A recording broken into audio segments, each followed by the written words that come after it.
right, so we've wrapped up our 7-part series, The Long Road to Reform. We're about to take a look at the Reformation. But that's going to keep us in Europe and the trend of most church history works, which is to pretty much ignore what's happening in the East and the Far East. I want to encourage you to go back and watch episode 76, titled Meanwhile Back in the East. There we covered a lot of detail about the Eastern Church and how it fared under the Mongols and Muslim expansions of the Middle Ages. Until that time, Christianity was widespread across a good part of the Middle East, Mesopotamia, Persia, and Central Asia, reaching all the way to China. The reaction of Muslim rulers to the incipient Mongol affiliation with Christianity, it meant a systematic persecution of believers in Muslim lands, especially in Egypt, where Christians were regarded as a fifth column. Then, when the Mongols embraced Islam, Christians were eradicated across entire regions. Yet even with these deprivations, the faith continued on in a vast portion of the East. I need to insert a footnote at this point, because much of what follows comes from the work of Philip Jenkins, whose book, The Lost History of Christianity, is a stellar review of the Church of the East. I heartily recommend it to all serious students of history. Now, consider this. You may remember some years ago when ISIS first exploded onto the world stage, that they attacked Assyrian Christians in northern Iraq. That was actually a reprise of something that had happened in 1933 when Muslim forces in the then new nation of Iraq launched assaults on Nestorian and Assyrian Christians in what had once been the Christian heartland of northern Mesopotamia. Government-sponsored militias cleansed most of the area of its Assyrian population, killing thousands, eliminating dozens of villages. Although the atrocities weren't new, the arrival of modern media meant that they reached world attention, raising demands for Western intervention. These anti-Christian purges shocked many and elicited a new legal vocabulary. Within months, the Jewish lawyer Raphael Lemkin referred to the Assyrian and Christian Armenians before them to argue for a new legal category called crimes of barbarity, meaning, quote, acts of extermination directed against the ethnic, religious, or social collectivities, whatever the motive, be it political or religious, unquote. In 1943, Lemkin expanded this idea and coined a new word for such abhorrent behavior: genocide. The modern concept of genocide as a horror calling for international sanction, it has its roots in movements to eradicate Middle Eastern Christians. Now, I mention this less than century-old genocidal campaign against Assyrian Christians because I think many people tend to assume that the Middle East has always been dominated by Islam, or at least since the 7th century when Muhammad lived. What we ought to understand instead is that it was only in the last century that the Middle East wasn't understood as a home to a significant population of Christians. If you were to take any Middle Eastern person out of the 18th century and plant them in the Middle East of today, they'd be stunned by the lack of Christian presence. Until a century ago, the Middle East was a bewildering quilt of religious diversity in which Christians were a familiar part of the social and cultural landscape.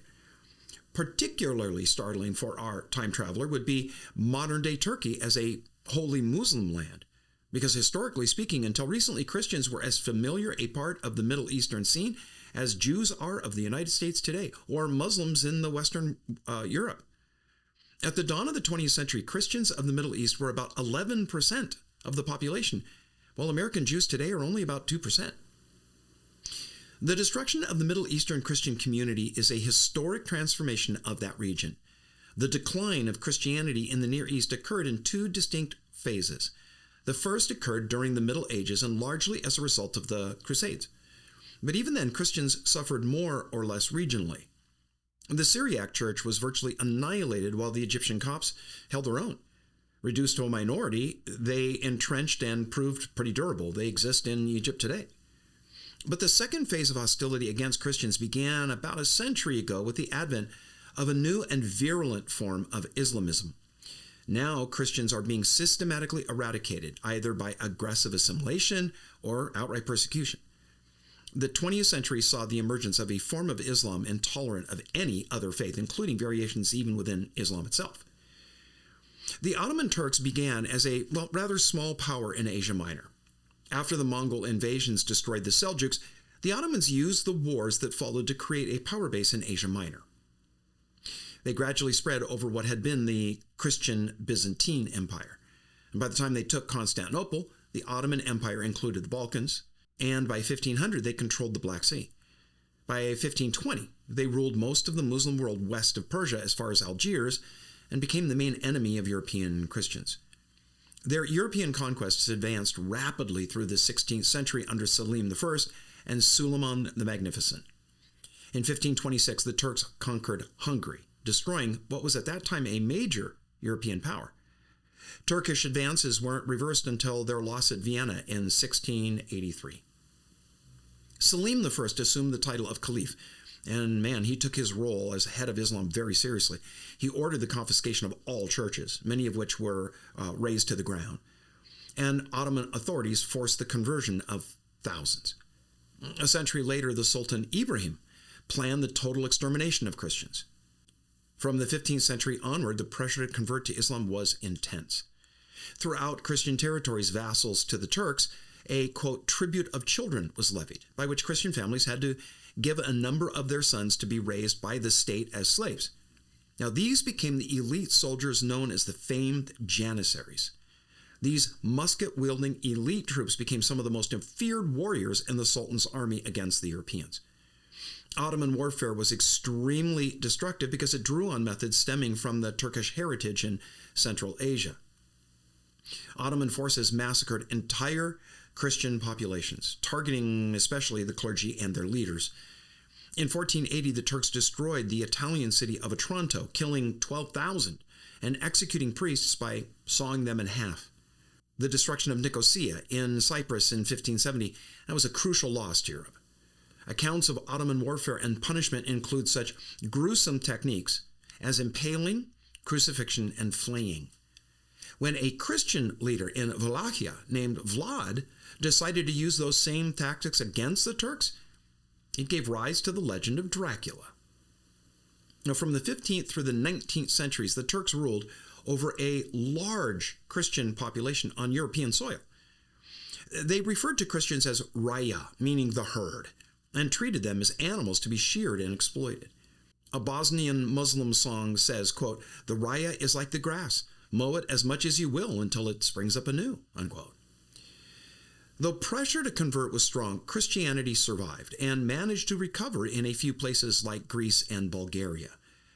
But the Eastern Orthodox Church now followed the way of their earlier cousins, the Nestorian and Jacobite churches, and passed under Muslim rule. As the Near East fell under the control of Islamic states, Western European nations had an ever greater incentive to find alternative trade routes. With the lands closed, they looked to the sea. Well into the 15th century, explorers dreamed of linking up with the fabled Prester John and renew the alliance against Islam. In the mid-15th century, the Portuguese explored the Atlantic and the shores of Africa. By the 17th century, Europeans were well on their way to global domination. Rising economic power led to urbanization, and the share of the world's population living in Europe and their overseas colonies grew dramatically. Demographic expansion vastly increased the relative power of European Christianity. Expanding commercial horizons brought Europe's churches into contact with the now tattered remnants of the ancient Eastern Christian groups. Tensions between European and non-European churches were of ancient origin. As early as 1300, Roman Catholic missions in China had met sharp opposition from the Nestorians, who naturally saw the newcomers making inroads on their ancient territories. Now, however, the Latin powers were far stronger than before and better able to enforce their will.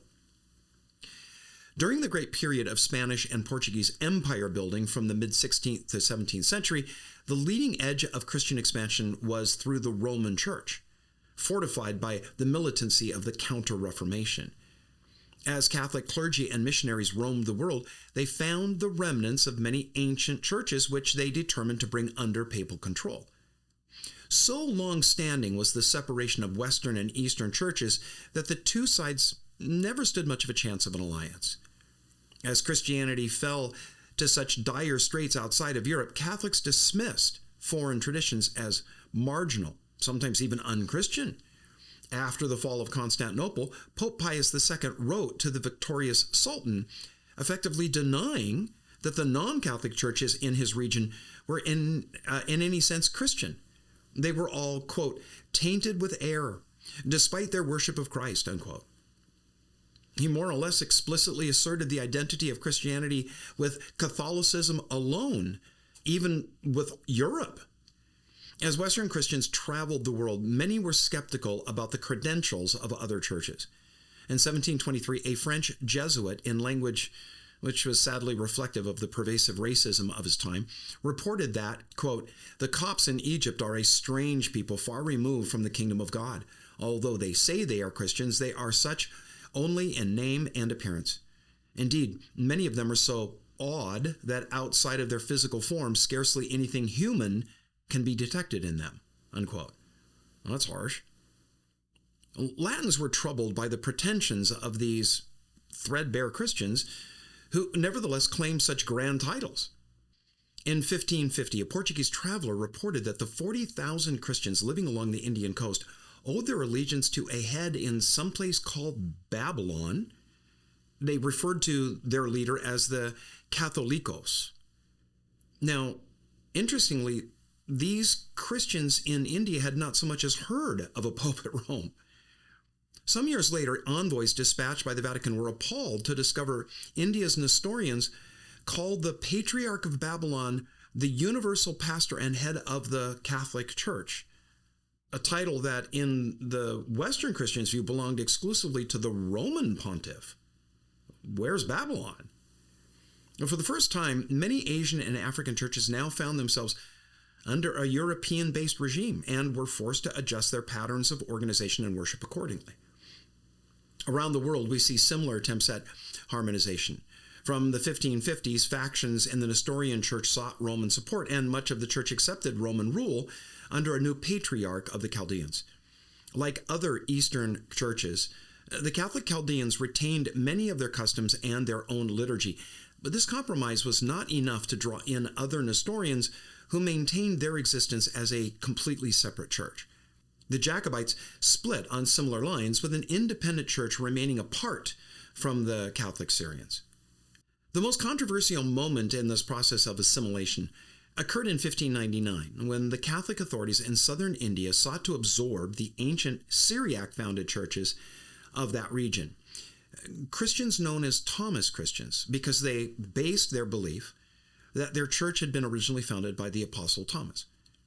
Now, the main activist for assimilation into the Catholic Church was Alexo de Menezes, Archbishop of the Portuguese colony of Goa, who maneuvered the Indian Church into a union with Rome at the Synod of Diamper. In Indian Christian memory, de Menezes remains a villainous symbol of European imperialism, who began the speedy Romanization of their church, enforced by Goa's notoriously active Inquisition. The Synod ordered the burning of books teaching Nestorian errors, as well as texts teaching practices that Europeans deemed superstitious. A huge body of Syriac and Nestorian tradition perished. Many local Christians reacted against the new policy by forming completely separate churches, and in later years, the Thomas Christians were deeply divided. Yet despite this double pressure from Muslims and Catholics, Eastern Christian communities survived. At its height, the Ottoman Empire encompassed the entire Middle East, the Balkans, North Africa, and in Europe included millions of subject Christians. As late as 1900, Muslims made up a little less than half the empire's total population. This survival seems amazing when we think of the accumulated military catastrophes and defeats between 1300 and 1600, and the tyranny of sultans like Saleem I. Yet for all these horrors, the Ottomans also found it in their interest to maintain a stable imperial order. After Sultan Mehmet II took Constantinople, he formally invested the new patriarch with his cross and staff, just as the Christian emperors had previously done. Christian numbers stabilized as the Ottomans granted them official status under a system dating back to the ancient Persians. They had their own patriarch, who was both a religious and a civil head. This system endured into the 1920s. Within limits, Christians often flourished, to the puzzlement of Western Europeans who could not understand the distinctive Ottoman mix of tolerance and persecution. Particularly baffling was the extensive use that the empire made of non-Muslims, who were in so many other ways denied the most basic rights. Sultans regularly used Christians and former Christians as administrators, partly because such outsiders would be wholly dependent on the ruler's pleasure. Turns out that 8 of the 9 grand viziers of Suleiman the Magnificent were of Christian origin. Now, making their life under the new order more acceptable, Christians actively proved their loyalty. Above all, Orthodox believers were not likely to work with foreign Catholic powers to subvert the Turkish rule. The Orthodox found the Muslims no more obnoxious than the Catholic nations, whose activities in recent centuries had left horrendous memories. Apart from the Latin sack of Constantinople in 1204, later Catholic invaders like the Venetians had been almost as tyrannical to their Orthodox subjects as were the Turks. Even in the last days of the empire, a Byzantine official famously declared, quote, "Better the Sultan's turban than the cardinal's hat," unquote. Well, matters deteriorated further when the Orthodox saw how Catholics treated members of their own church in Eastern Europe. By far the worst sufferers from the carnage of the 14th century were the old Eastern Syriac churches, precisely because they had once been so powerful and had posed a real danger to Muslim supremacy. Neither Jacobites nor Nestorians ever recovered from the time of Timur. If we combine all of the different branches of these churches, we find barely 500,000 faithful by the early 20th century, scattered from Cyprus and Syria to Persia. This implosion led to a steep decline in morale and ambition. Instead of trying to convert the whole of Asia as they had originally envisioned and at one time had seemed within their grasp, the Syrian churches survived as inward-looking quasi-tribal bodies. Succession to the Nestorian Patriarchate became hereditary, passing from uncle to nephew. Intellectual activity declined to nothing, at least in comparison with its glorious past. Most clergy were illiterate, and the church texts that do survive are imbued with a lot of superstition and folk magic. Well, that brings us back now to Europe and the monumental shift that the Western Church had been moving towards for some time, as we have been tracking over our series, The Long Road to Reform. And it's there that we'll pick it up in our next episode.